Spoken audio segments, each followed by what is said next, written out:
بسم اللہ الرحمن الرحیم الحمد للہ وحدہ والصلاة والسلام علی من لا نبی بعدہ صلی اللہ تعالی علیہ وعلی آلہ وصحبہ وبارک وسلم اما بعد اللہم صل علی سیدنا ومولانا محمد وعلی آل واصحاب سیدنا ومولانا محمد افضل صلواتک بعدد معلوماتک وبارک وسلم علیہ صلاۃ دائمہ متصلۃ تتوالى وتدوم۔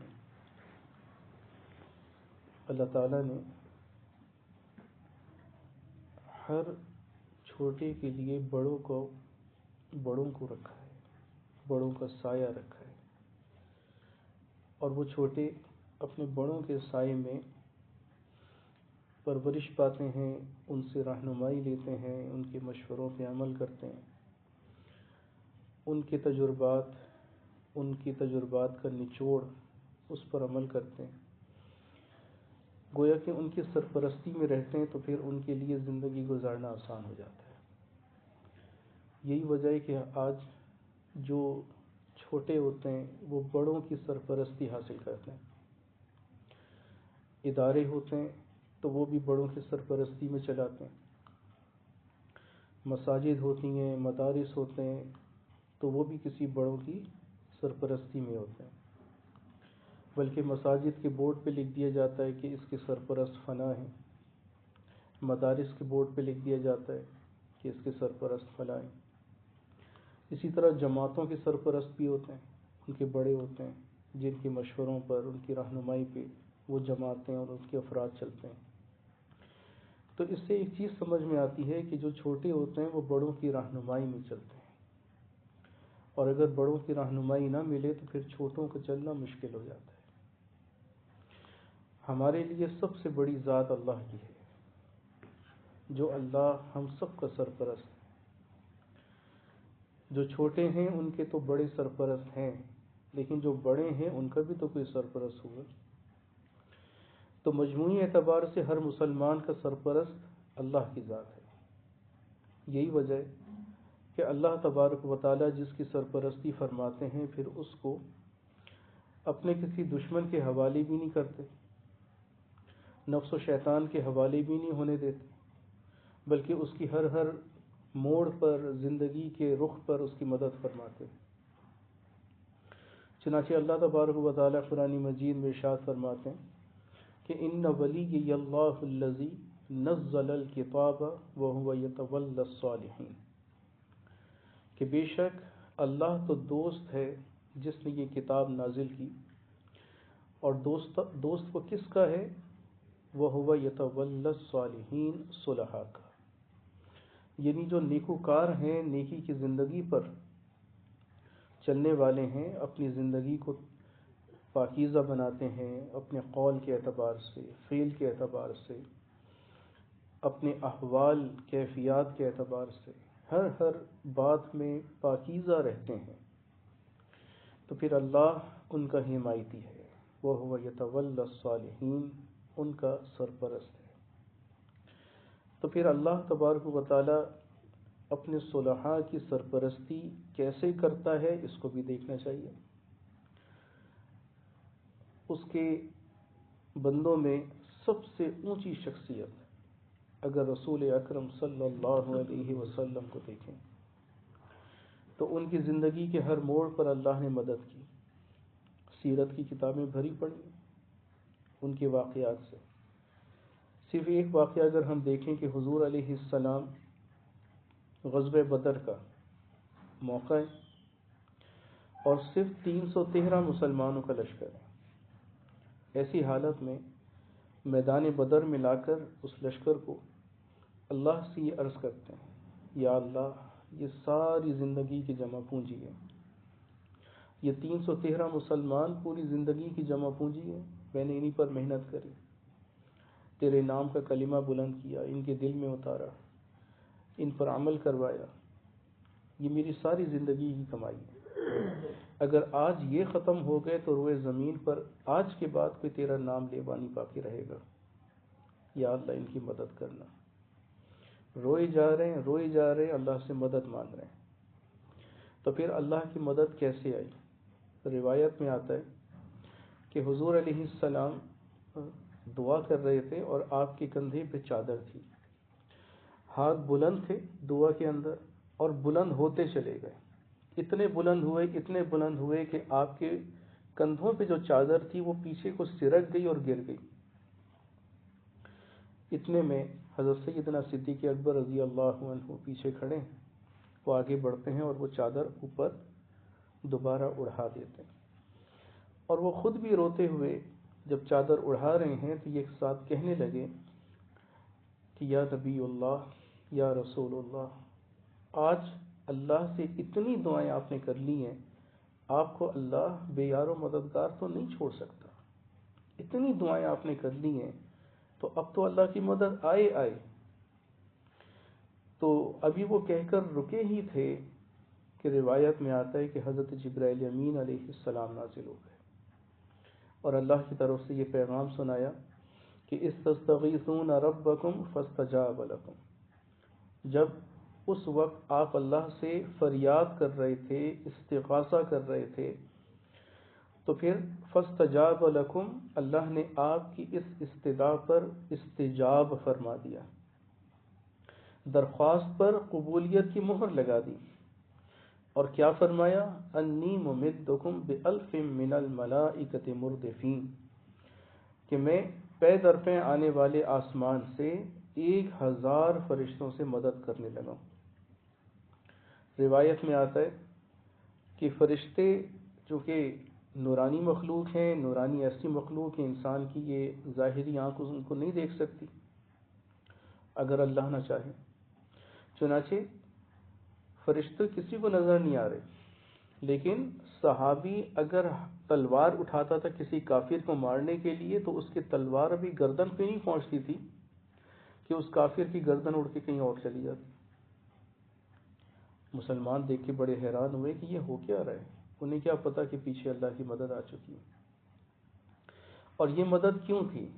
اسی آیت کے اگلے ٹکڑے میں اللہ فرماتے ہیں وَمَا جَعَلَهُ اللَّهُ إِلَّا بُشْرًا، یہ اللہ نے ایک بشارت بنائی تھی، اللہ کی طرف سے ایک بشارت تھی۔ وَمَا جَعَلَهُ اللَّهُ إِلَّا بُشْرًا وَلِتَطْمَئِنَّ بِهِ قُلُوبُكُمْ، اور اس بشارت سے مقصد یہ تھا کہ آپ کے دلوں کے اندر اطمینان آ جائے۔ وَمَا النَّصْرُ إِلَّا مِنْ عِنْدِ اللَّهِ، اور مدد تو آنی ہی ہے کس کی طرف سے؟ اللہ کی طرف سے۔ چنانچہ اللہ تبارک و تعالیٰ نے اپنے نبی صلی اللہ علیہ وسلم کی سرپرستی فرمائی، ان کے بعد صحابہ کرام رضی اللہ عنہم کو کیا اللہ نے بے یار و مددگار چھوڑ دیا؟ نہیں، زندگی کے ہر موڑ پر ان کی مدد ہوئی۔ حضرت ابو بکر رضی اللہ عنہ حضور علیہ السلام کے بعد پہلے خلیفہ بنتے ہیں، ان کی مدد ہوتی ہے۔ حضرت عمر بنتے ہیں دوم خلیفہ، ان کی مدد ہو رہی ہے۔ حضرت عثمان، ان کی مدد ہو رہی ہے۔ حضرت علی، ان کی مدد ہو رہی ہے۔ زندگی کے ہر موڑ پر اللہ کی طرف سے مدد آتی رہی۔ اسلام میں ایک شخصیت گزری، حضرت عمر بن عبد العزیز رحمۃ اللہ علیہ، یہ 2 صدی ہجری کے مجدد تھے، اور ان کو کچھ اعتبار سے علماء نے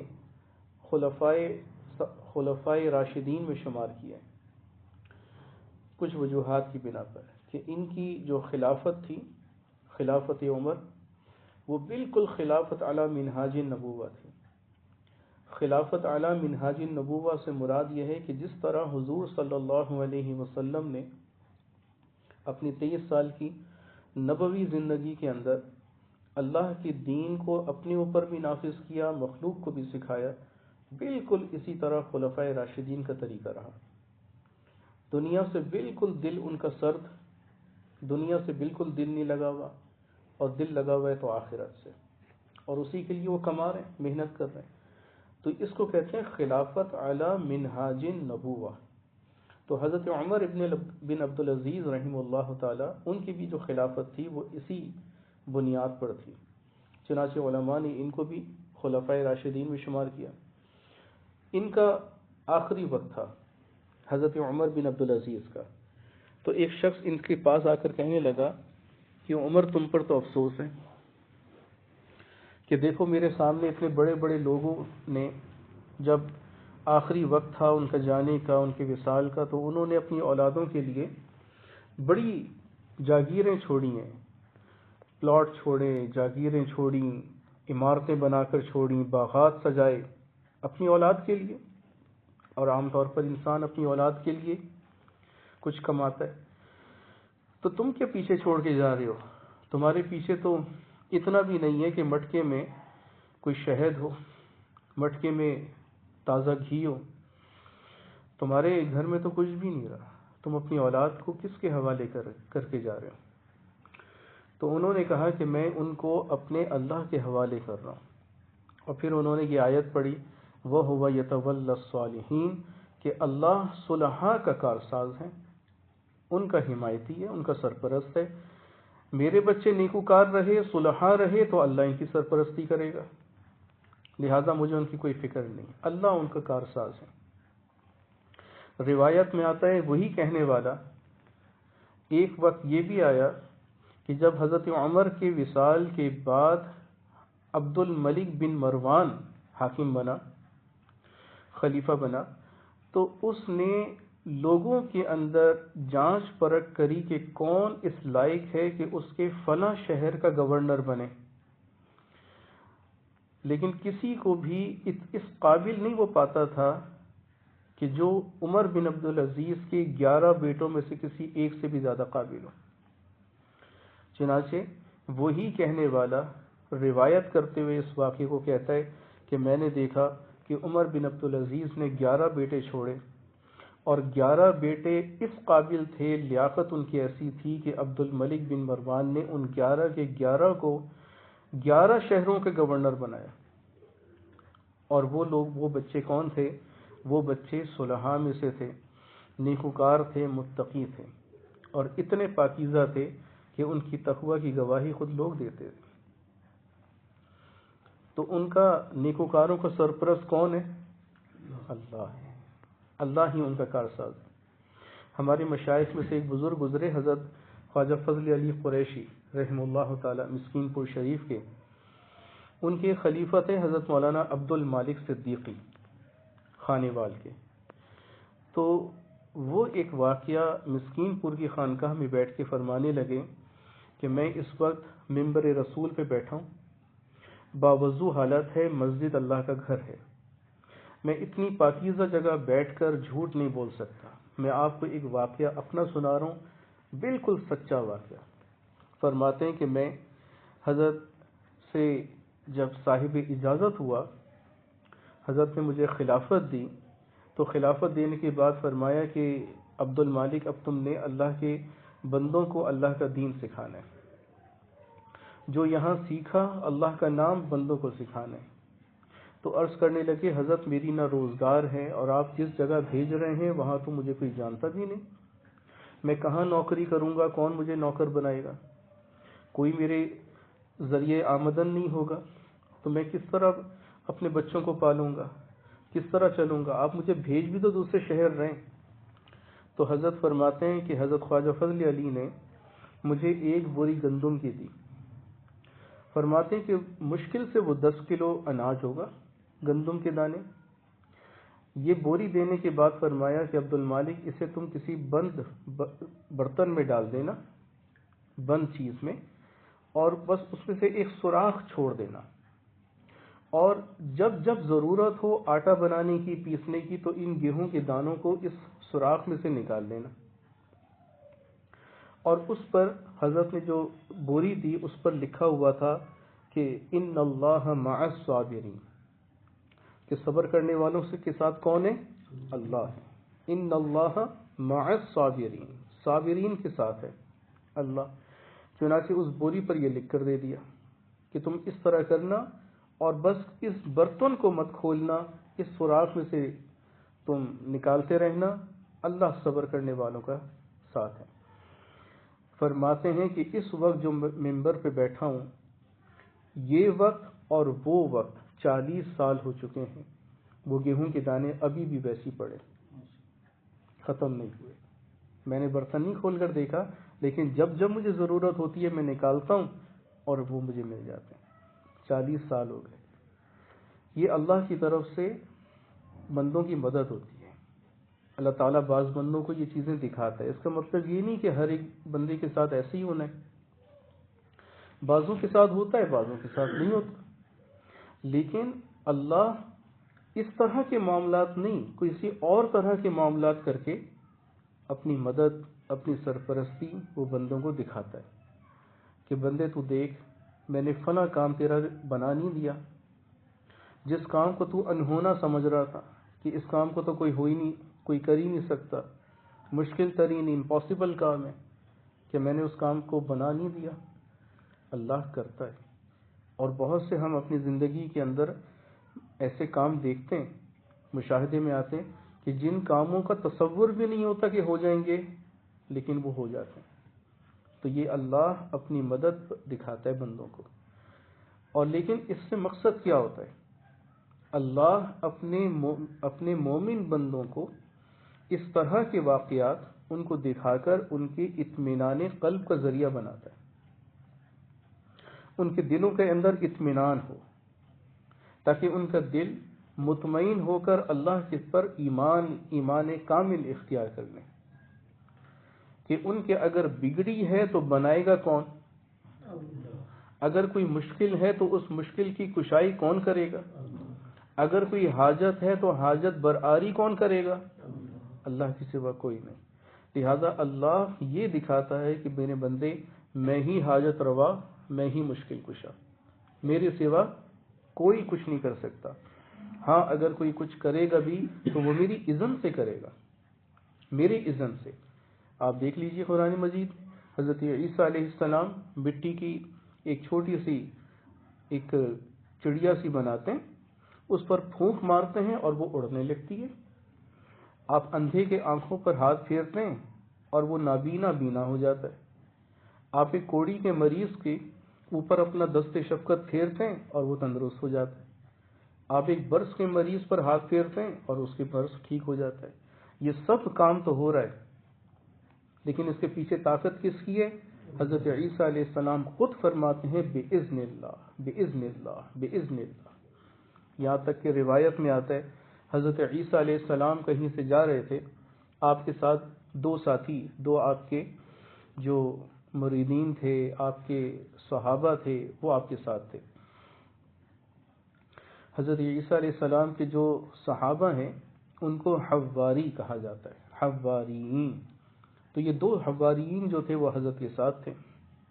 رستے میں حضرت کو ایک سونے کا ٹکڑا پڑا ملا، تو حضرت نے اس سونے کا جو ٹکڑا تھا اس کے 3 حصے کیے۔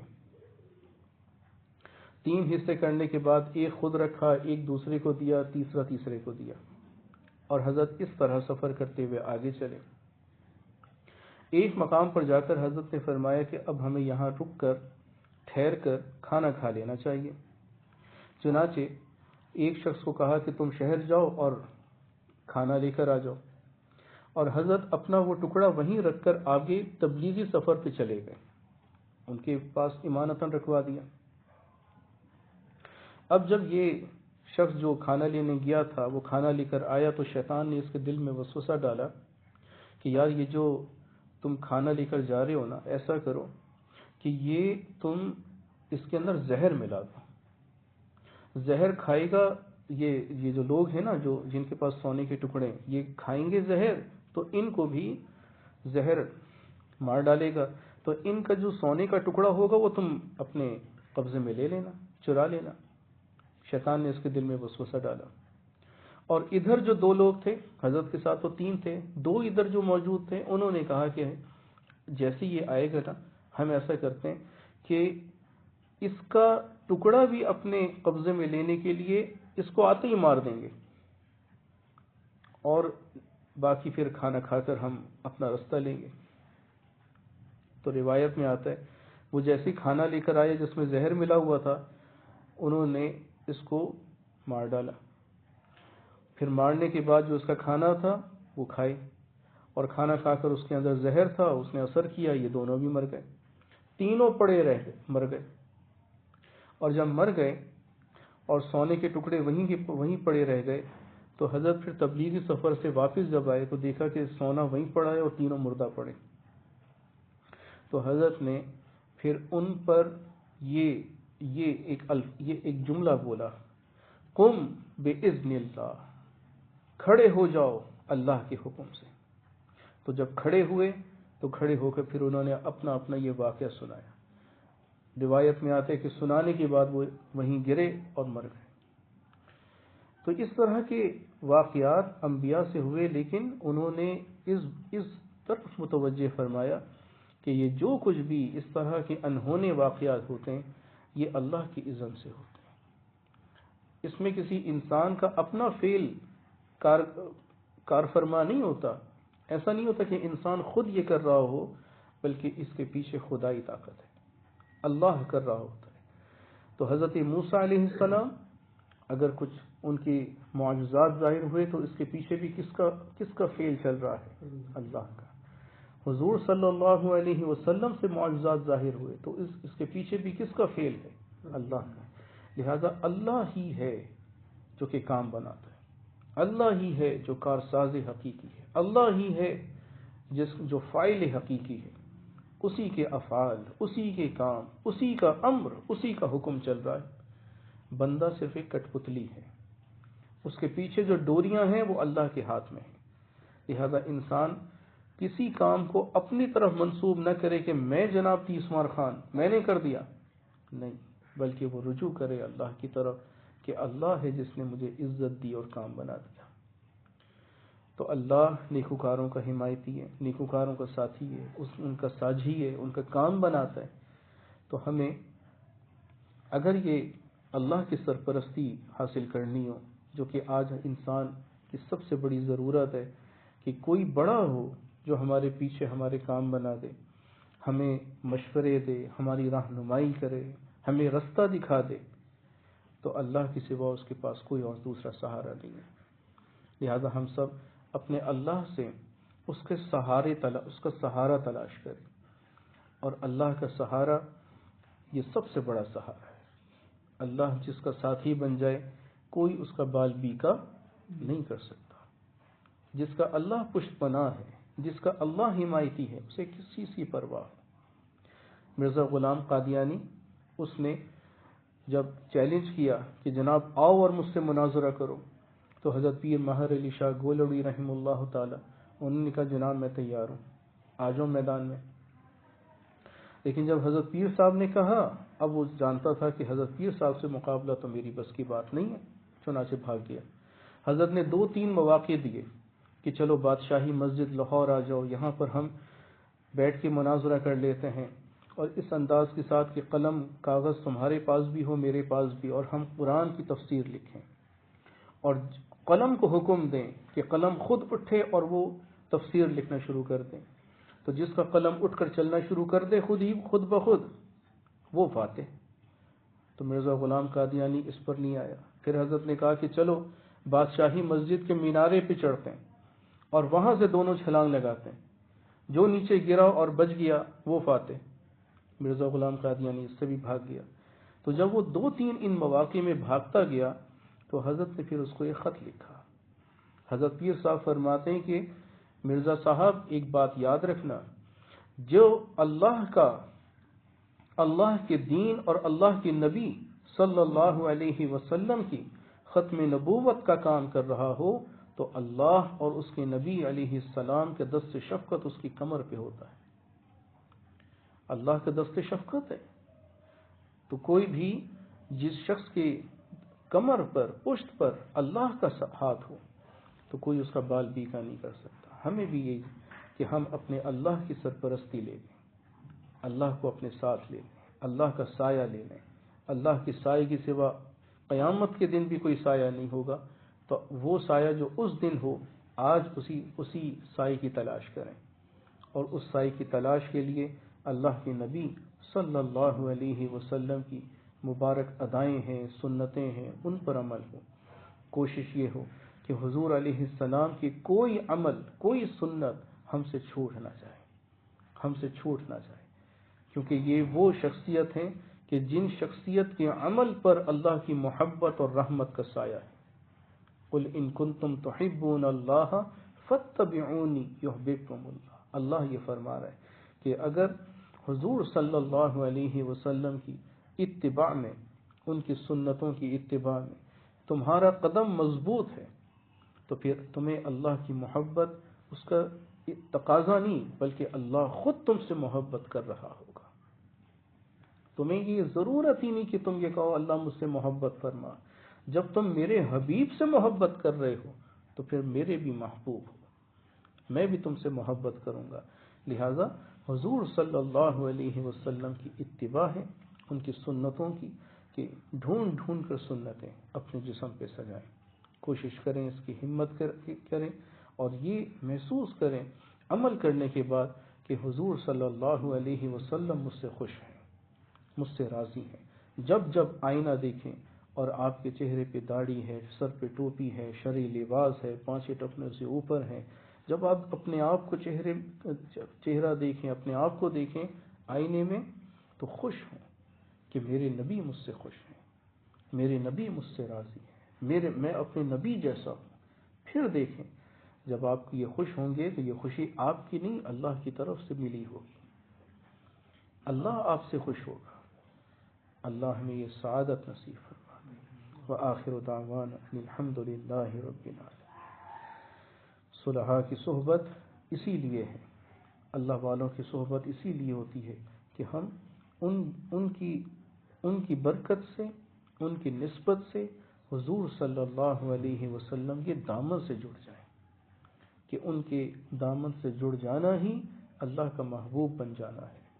اللہ ہمیں اس کی توفیق نصیب فرمائے. تھوڑی دیر کے لیے اللہ کے ذکر کی طرف متوجہ ہو جائیں. اللہ کا ذکر دل سے خیال کے ساتھ، بغیر زبان ہلائے خیال کے ساتھ کرنا ہے. کرنے کا طریقہ یہ ہے کہ اپنی آنکھوں کو بند فرمائیں، اپنی گردن کو جھکائیں، تمام تر خیالات کو دل سے نکال دیں اور یہ خیال کر لیجئے کہ اللہ کا نام، اسم ذات اللہ آپ کے قلب پر لکھا ہے. قلب روحانی دل کو کہتے ہیں اور اس کا جو مقام ہے وہ بائیں بغل سے 6 انگل نیچے پہلو کی طرف ہے. الٹے ہاتھ کے بغل سے 6 انگل نیچے پہلو کی طرف اس قلب کا مقام. خیال کریں کہ اللہ کا نام اس قلب پہ لکھا ہے، جس کی برکت سے یہ قلب پاک صاف ہو کر اللہ کو محبت سے پکار کر اپنی آواز سے کہتا ہے اللہ اللہ اللہ اللہ اللہ اللہ اللہ اللہ اللہ.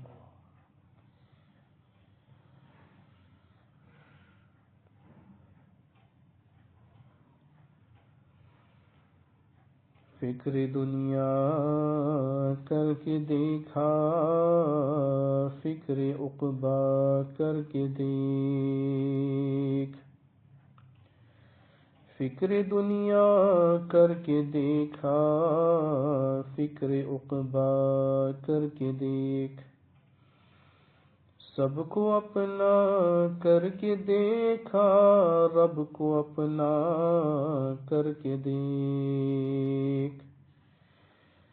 کون کیا ہے، کون کس کا ہے بنا،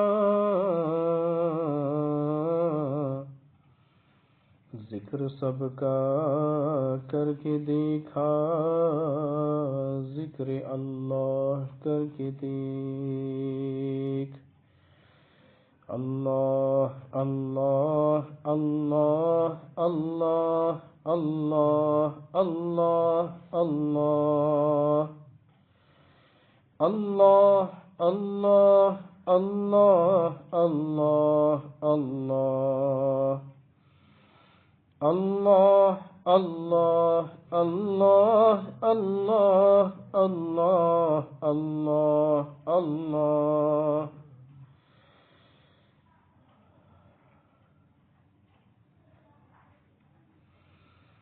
ہو رہی ہے عمر مثل برف کم، آ رہا ہے سانس سو جائے گا تھم،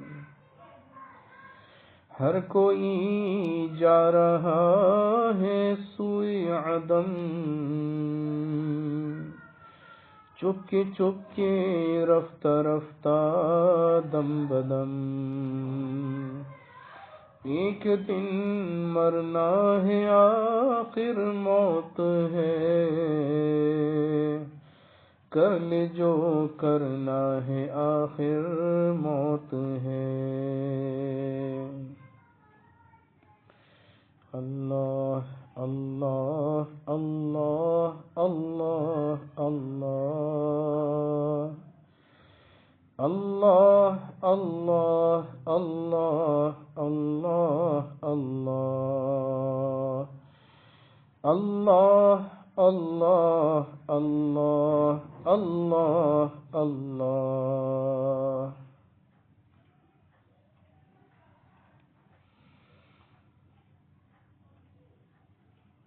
دار فانی کی سجاوٹ پر نہ جا، نیکیوں سے اپنا اصلی گھر سجا،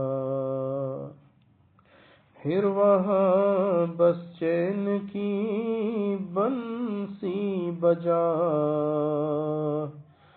إنه قد فاز فوزا من نجا، إنه قد فاز فوزا من نجا۔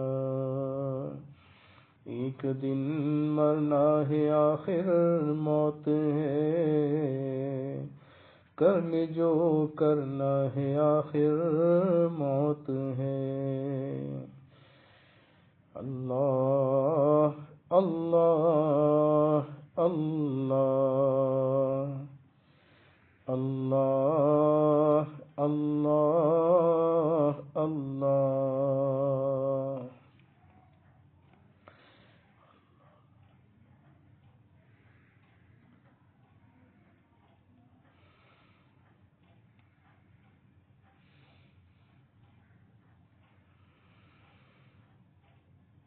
خداوندہ مقصود ما توئی و رضائی تو،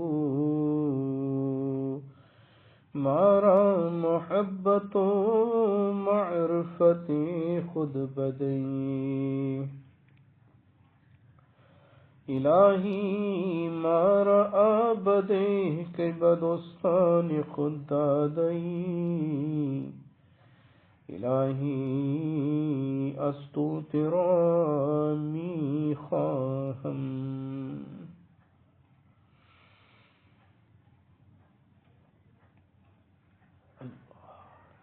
اللہ اللہ اللہ اللہ اللہ اللہ اللہ اللہ۔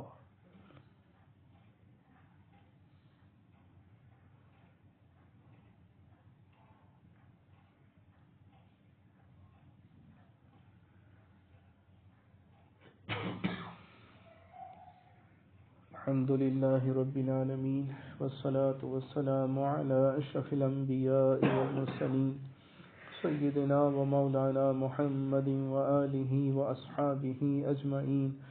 اللهم يا رب بجاه نبيك المصطفى ورسولك المرتضى طاهر قلوبنا، اللهم طاهر قلوبنا من كل وصف يباعدنا عن مشاهدتك ومحبتك، وأمتنا على السنة والجماعة والشوق إلى لقائك يا ذا الجلال والإكرام۔